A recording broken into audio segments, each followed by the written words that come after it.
Hello everybody, it's time for a Friday night family quiz. And as it says on the screen, it's all about that idea of retrieval and long-term memory, and the pupils know all this and I've been banging on about it. It's brilliant, it will help improve your memory, improve your learning, but also it's a bit of fun for us all, okay? 5 rounds, 10 questions each round.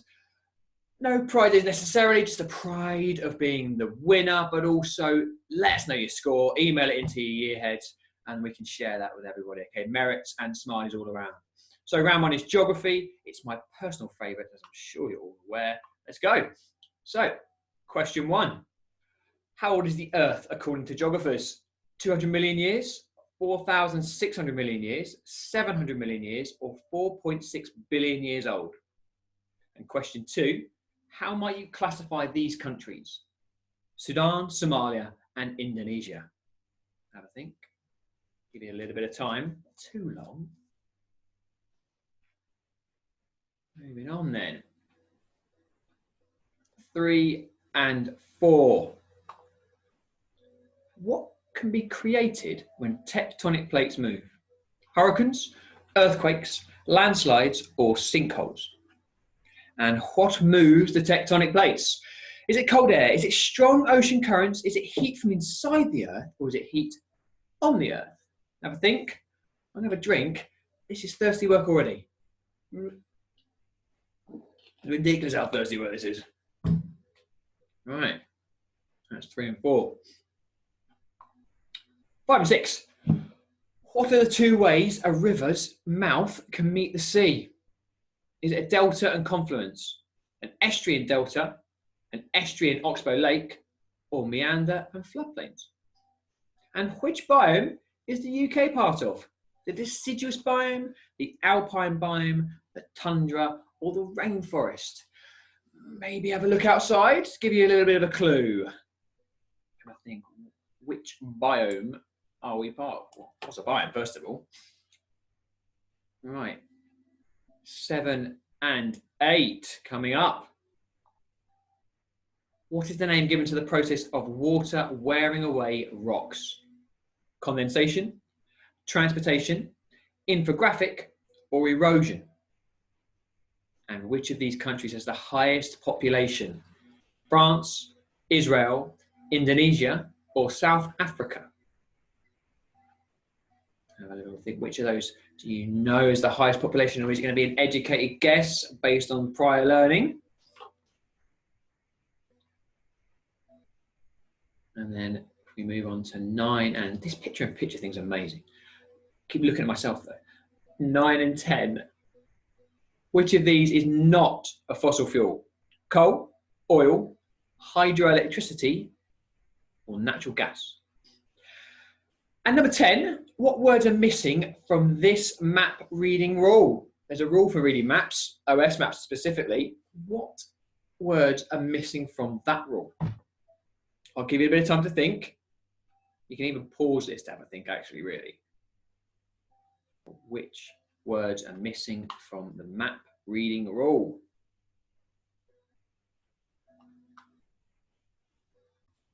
Right, let's do some answers. So, the Earth, according to geographers, is 4,600 or 4.6 billion years old.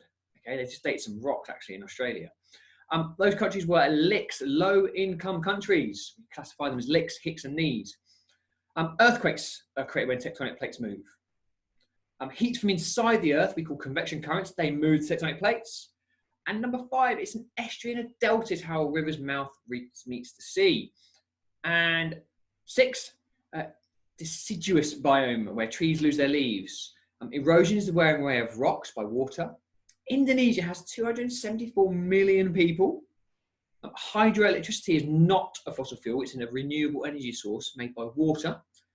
And it's along the corridor and up the stairs to read an OS map. I'm thinking we all got 10 out of 10 there. Fingers crossed. And we're going to move on to our next round, which I believe is general knowledge. So, moving on to general knowledge. Question 1, which fundraiser has just celebrated their 100th birthday? And name the government minister who stood in for Prime Minister Boris Johnson when he was sick. Not Boris Johnson's, now, isn't more than one of them. Who was that government minister who stood in for that Prime Minister when he was sick?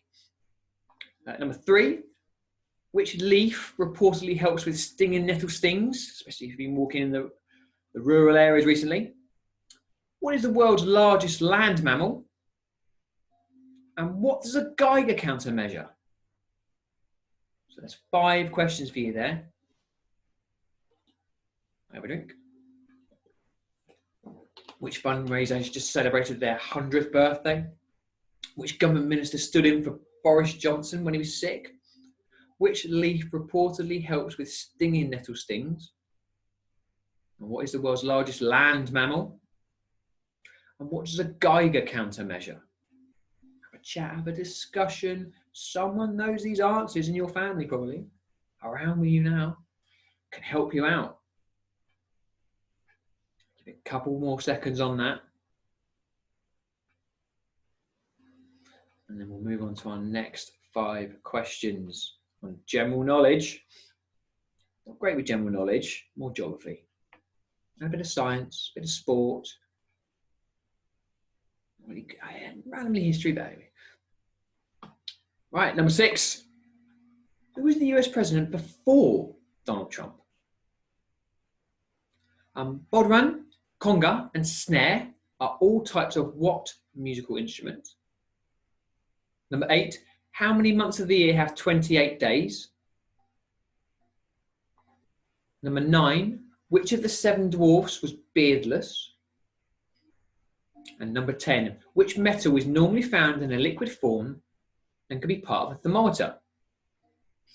So 5 very, very challenging questions there, I think, general knowledge-wise. Who was the US president before Donald Trump?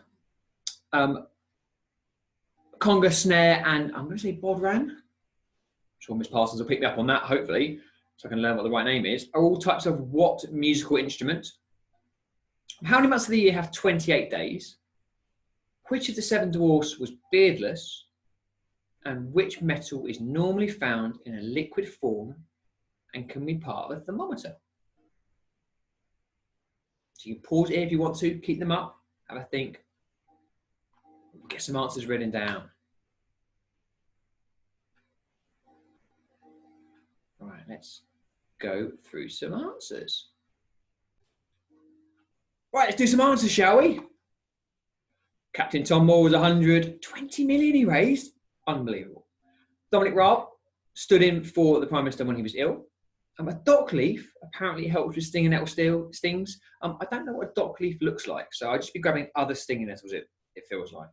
The elephant is the largest land mammal. The blue whale is the largest mammal. A Geiger counter measures radiation. Barack Obama was the president before Donald Trump. The drums. All those instruments names were part of the drums. Every month has 28 days. Dopey didn't have a beard. And the metal usually found in a liquid state that can be used in thermometers is mercury. Again, we're looking at 10s, 9s, 8s maybe. I did do these with my family the other night and the scores were remarkably low for a bunch of 40-somethings. But there you go. Right, moving on. Our next round, have a look. It's history. So, history. Mr. Reynolds' favourite. Right. Question 1. Evidence that is one-sided is said to be what? Ballasted, biased, doctored, or fixed? And which of these is not a primary source? A photo of a World War I trench, Anne Frank's diary, bones in a burial chamber, or last week's newspaper article about the slave trade? So which of those 4 is not considered a primary source? My word. I know I speak a lot, but wow. Right. Question 3 and question 4 coming up. Get progressively more challenging, I think. You're challenging those skills of retrieval and recall. Number 3, where is the safest place in a medieval castle? The cellar, the trap keep, shelter, or the keep? And who won the Battle of Hastings? Was it Harold II and the Saxon army, William of Normandy and the Norman army, or Harold Hardrada and the Viking army? Which of those protagonists won the Battle of Hastings in 1066? Think back. If you have learned that, it's there somewhere in the recesses of your long-term memory. Right, moving on. 5 and 6. How many rooms were usually in a Viking's house? How many rooms? 1, 5, 10, or 12? And what did the Egyptians mix with vegetable gum and soot to make black ink? Was it algae? Was it rotten rat flesh? Or beeswax? So which of those did they mix with vegetable gum and soot to make black ink to write all their hieroglyphics? Interesting. Hieroglyphics, they used to write those little symbols and everything. Crazy. How many rooms were in a Viking house? 1, 5, 10, or 12? Right. 7 and 8. Number 7, according to tradition, when did ancient Egypt begin? So according to tradition, when did ancient Egypt begin? Was it 3100 BC, 2000 BC, or 1066 AD? Number 8, other than Rome, what was the other capital? Other than Rome, what was the other capital of the Roman Empire? Was it Hamburg, Milan, Constantinople, or Sicily? Have a think. Try and retrieve that piece of learning. It's there somewhere. Just like when I said the word capital there. It was there somewhere. I knew I could grasp it. I may have given you a clue for that number 7 one, actually. Oh, well, never mind. Right, 9 and 10. Told you they're getting progressively harder. The first ruler of the Incan Empire was known as what? Son of mountains, son of the sun, founder of the land. All very grand titles like them. So what was the first ruler of the Incan Empire known as? And number 10, there was one thing the Incans never used in their culture. What was this? Was it medicine? Was it written language? Or was it speech? Again, have a think.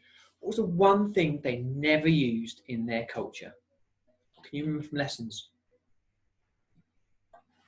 What could that be? And we'll crack on with some answers in a bit. I quite like to be known as the son of the mountains. I think it's quite a nice grand geographer kind of title. Maybe I'll have that on my door from now on. Mr. McGrath, son of the mountains. We'll see. Right, let's do some answers, shall we? Right, answer time. It's biased. The evidence is known as bias, okay? Last week's newspaper article about the slave trade is not a primary source. The keep was the safest place. William of Normandy and the Norman army won the Battle of Hastings. There was one room in the Viking house, just one massively big room. I know the numbers down the side are slightly skewed, but don't worry about it.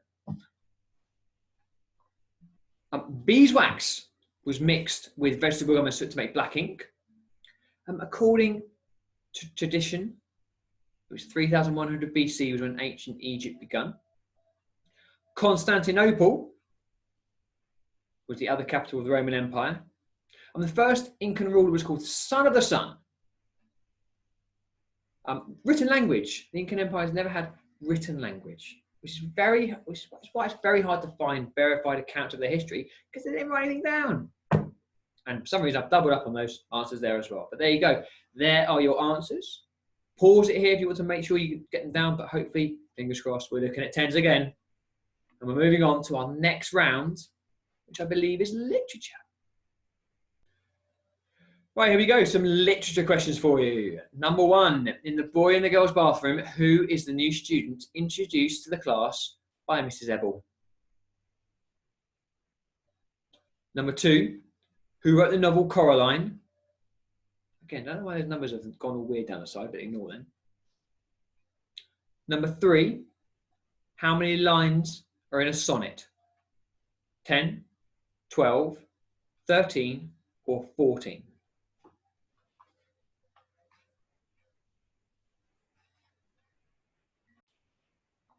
Number 4, what was the name of the theatre built by Shakespeare's Play Company?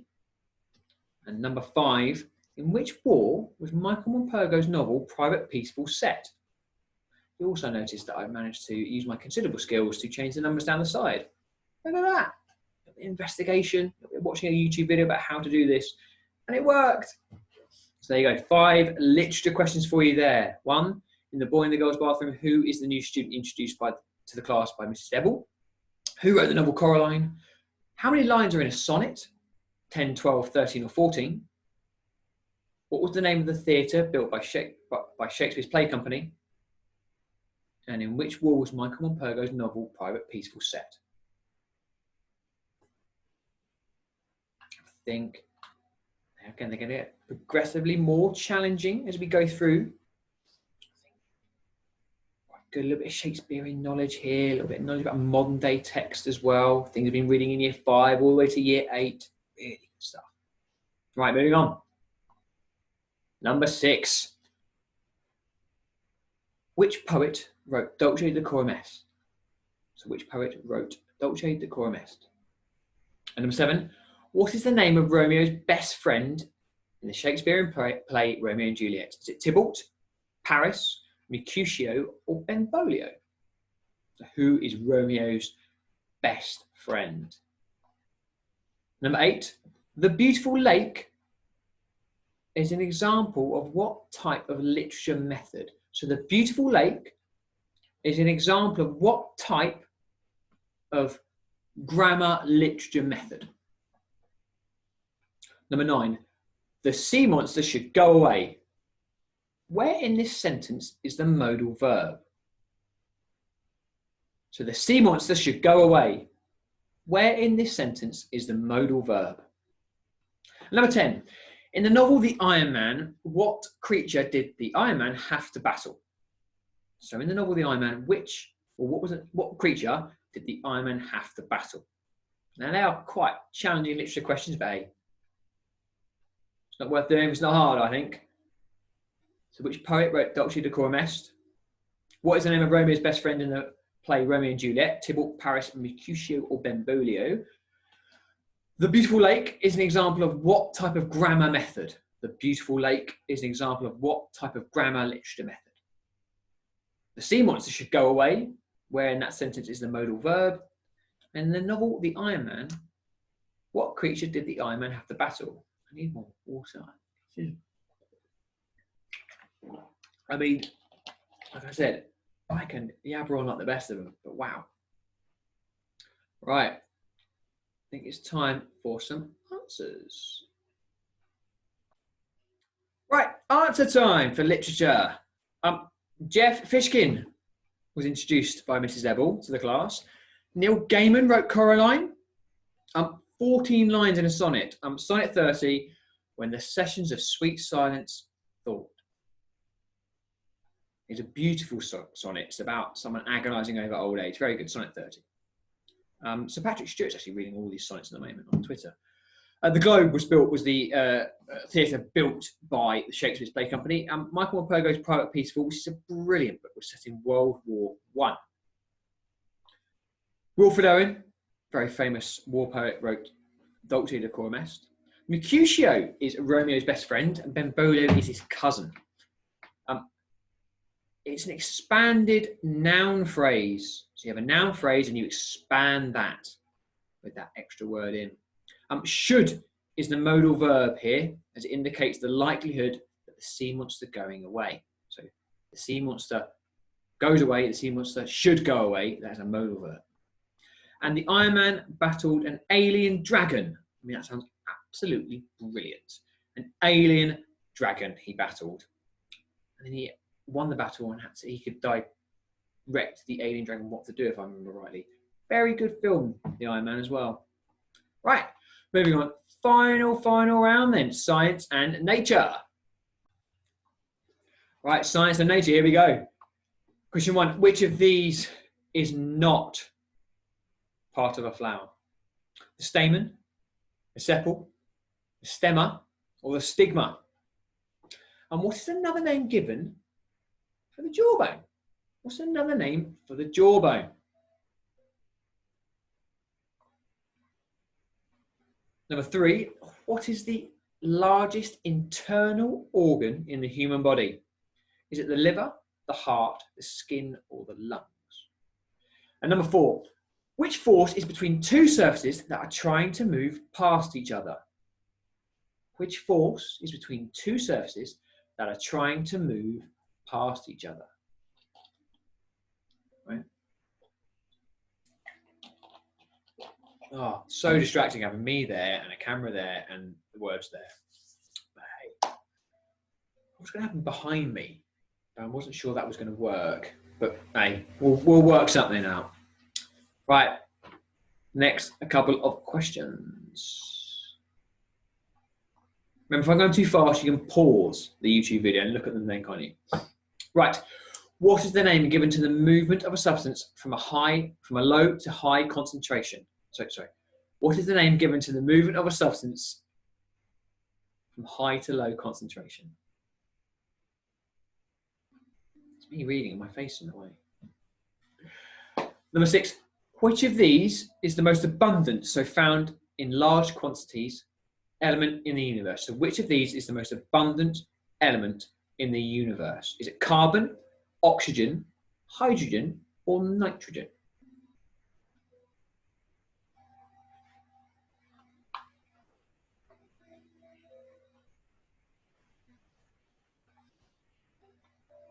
All right. Question 7 and question 8. Which genre of rock is formed through heat and pressure? So which type of rock is formed through heat and pressure? And number 8, which female French-Polish scientist was a leader in radioactivity research? Now, a little bit of a hint here, we've got science groups named after her.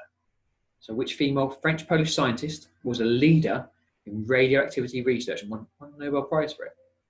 Number 9, which of these elements is the most reactive? Calcium or sodium? And number 10, last question of the quiz.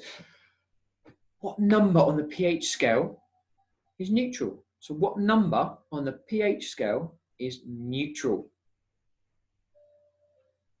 Some very challenging science and nature questions there. Let's hope Mr. Goff got 10 out of 10. I'm pretty sure he did. Right. It's time for some answers, don't you? Let's do it. Remember, pause. If I'm going too fast, pause so you can write down your answers. I do go very fast on my quizzes. Right. Answers. The stemma is not part of a flower, and the mandible is another name for the jawbone. The liver, which is the surface area, is the largest internal organ. Didn't know that. Brilliant. Friction is the name of the force between two surfaces that are trying to move past each other, and it slows it down. It moves in the opposite direction. Diffusion, high to low concentration. Hydrogen is the most abundant element in the atmosphere, but also very volatile, very reactive. Metamorphic rock is formed through heat and pressure. That's deep down in the mantle. Marie Curie is the name of the female scientist who's a leader in radioactivity research. Sodium is the most reactive out of those two. It's higher on the reactive scale. And pH 7, on a litmus test, it would turn green, is neutral. And there you go. There's our quiz. Again, I'm assuming we all got 50 out of 50, and that'll be the consistent thing every week, 50 out of 50, because we're going to do these every Friday, so you can have a family Friday night quiz. Bit of recall, bit of retrieval, using your long-term memories. Let us know your score. Thank you, everybody, and we will see you very, very soon.